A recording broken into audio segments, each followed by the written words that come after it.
रोज रोज तर ह्या मटारचं काय करावं हा प्रश्न असेल तर नक्की ही रेसिपी ट्राय करा. तुम्हाला विश्वास बसणार नाही. दिसायला एकदम स्टायलिश असलेली ही डिश अगदी 15 मिनिटात बनवली आहे, ती पण घरच्या उपलब्ध सामानापासून.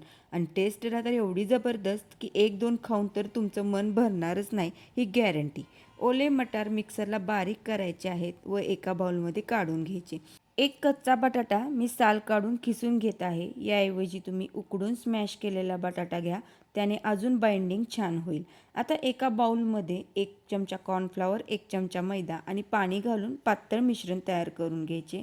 आता वाटाण्यामध्ये किसलेला बटाटा, चीज याऐवजी पनीर पण वापरू शकता. आता यामध्ये गरम मसाला, धने जिरे पूड, तिखट, मीठ घालून छान मिक्स करून घ्यायचे आणि याचे छोटे छोटे बॉल्स तयार करून घ्यायचे.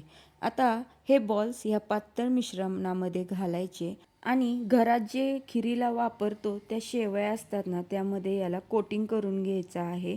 याऐवजी तुम्ही ब्रेड क्रम्स पण वापरू शकता. आता एकदम हाय फ्लेमवर कडक तेलात 2 ते 3 मिनटं गोल्डन कलर येईपर्यंत तळून घ्यायचा आहे. आता याबरोबर मेयोनीज आणि सॉस मिक्स डिप तयार करून घ्यायचं आहे आणि गरमागरम सर्व करायचं आहे. बघा घरातले किती आवडीनं खातील. आणि ही रेसिपी आवडली असेल तर नक्की आपल्या चॅनलला सबस्क्राईब आणि फॉलो करा.